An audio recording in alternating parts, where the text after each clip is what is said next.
Oke, assalamualaikum warahmatullahi wabarakatuh. Salam sejahtera untuk kita semua. Kembali lagi sama saya. Setelah melihat video yang ada di depan, itu adalah kebiasaan orang-orang ketika menemukan avometer ya. Ketika orang awam menemukan avometer, kebanyakan orang yang dilakukan seperti itu. Lucu ya, cuman motifnya apa? Saya juga nggak tahu. Oke, kali ini saya akan coba memperkenalkan itu alat apa dan fungsinya untuk apa dan cara penggunaannya seperti apa. Oke. Ya, kali ini saya dibantu dengan rekan kerja saya ya. Ini saudara satu kecamatan sing Wonogiri lurahe akeh lur. Pasti ini adalah avometer digital. Sebenarnya ada dua. Avometer itu ada dua jenis, ada avometer digital dan yang satunya apa Mas? Manual. Avometer manual atau analog ya, yang biasa kita sebutkan dengan avometer analog. Nah, ini adalah wujud dari yang avometer analog dan ini avometer digital. Bagian-bagiannya untuk avometer itu sendiri sebenarnya sama. Ini adalah selector switch. Ini adalah selector switch. Kemudian di sini ada dua kabel dengan dua probe. Ini namanya probe merah dan hitam. Kemudian di sini ada apa ya? Ada layar lah.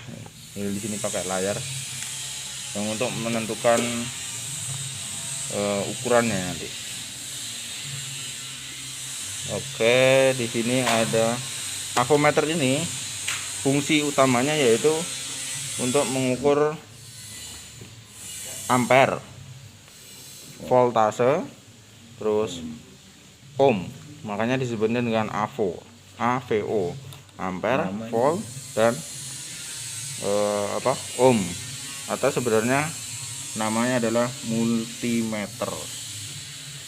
Jadi alat ukur yang multi, bisa mengukur apa aja. Nah, di sini ada selector switch. Di sini ada volt, fokusnya. Ada volt, terus ada ohm. Di sini ada Hz. Ini untuk mengukur frekuensi dan ini untuk mengukur ampere. Ampernya tapi yang bisa diukur pakai volt ini adalah sangat kecil sekali teman-teman. Sekarang di volt sendiri, volt itu untuk mengukur tegangan. Di sini ada tegangan DC dan AC. Nah, nggak fokus. Nah, itu kalau ada garis strip, kemudian strip garis putus-putus, itu adalah arus DC atau arus arah. Kemudian kalau kita pencet lagi tombol select, itu akan berubah menjadi seperti ini. Ini adalah tanda untuk mengukur arus AC. Sekarang kita coba praktekkan kalau untuk mengukur arus AC. Belum nyalakan Mas. Ya, ini untuk mengukur arus AC tegangannya yaitu berapa ini? 214, itulah fluktuatif ya.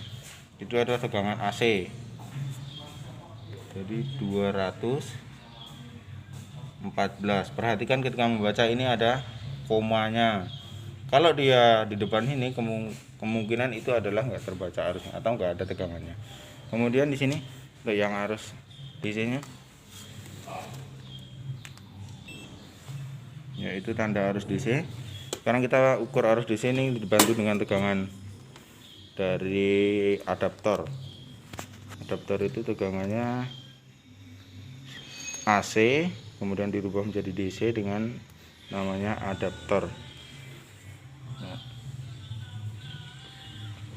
itu tegangannya 16,38 ya. Nah, terkadang teman-teman itu ketika mengukur tegangan DC itu tidak memperhatikan tanda belakangnya. Terkadang di sini ada yang sebel pasang. Nah, itu kan ada milivolt ya. Kalau di sini milivolt, kemungkinan itu tegangan tidak terbaca. Ketika kita mengukur tegangan pada unit, arus unit itu sekitar 12 volt ya rata-rata. Itu di sini tidak terbaca sama sekali. Di sini terbacanya milivolt, itu artinya tidak terbaca ya. Kemudian untuk yang lagi. Sekarang masuk ke menu selanjutnya, ke ohm.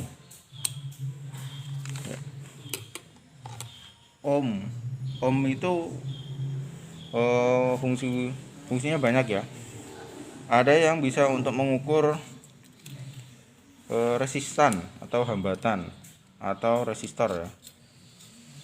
Kemudian di sini selain ohm, nah di sini juga ada mode dioda, ini untuk mengukur dioda. Kemudian lagi, nah ini ada mode seperti ini, itu adalah untuk mengukur kontinuitas dengan buzzer, menggunakan buzzer ya. Jadi kalau probe-nya, kedua probe itu disatukan, dia akan berbunyi. Nah kalau berbunyi berarti dia ada hubungan. Atau ketika kita sedang mengukur sebuah kabel, misalnya mengukur sebuah kabel, apakah kabel itu putus atau tidak, kita bisa menggunakan mode buzzer ya. Jadi ujung satunya dapat merah, probe merah, ujung satunya kita bisa pakai probe hitam seperti itu. Kemudian selanjutnya ke hash untuk mengukur frekuensi. Bagaimana cara mengukur frekuensi? Sama aja, kita hubungkan probe merah dan hitam pada ini sumber arus listrik. Nah ini adalah frekuensi listrik rumahan ya, yang sekitar antara 50 sampai 60 Hz. Nah ini terbaca ya, listrik rumahan itu 50,06 Hz ya. Seperti itu. Kalau untuk AVO yang analog sebenarnya sama aja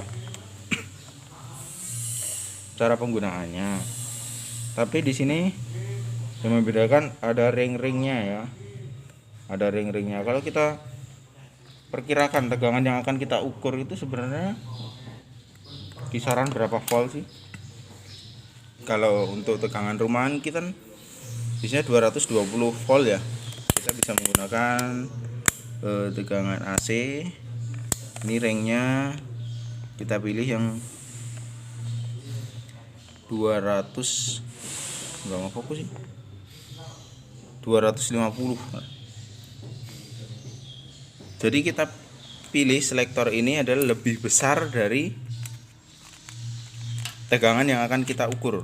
Kalau untuk mengukur tegangan AC ataupun DC, kita harus memposisikan selektor switch ini pada ring yang lebih tinggi dari tegangan yang akan kita ukur, supaya AVO ini aman, tidak rusak.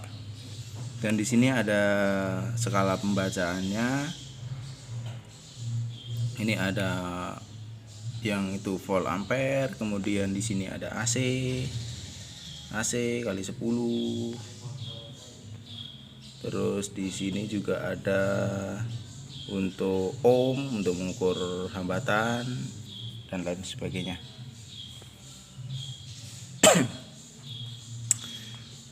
Oke, mungkin sekian dulu video kali ini ya. Kurang lebihnya mohon maaf. Terima kasih Mas Umar sudah membantu. Jangan lupa like, komen, share, subscribe, dan nyalakan tanda lonceng untuk mengikuti video-video dari Montir Amatir. Oke, thank you.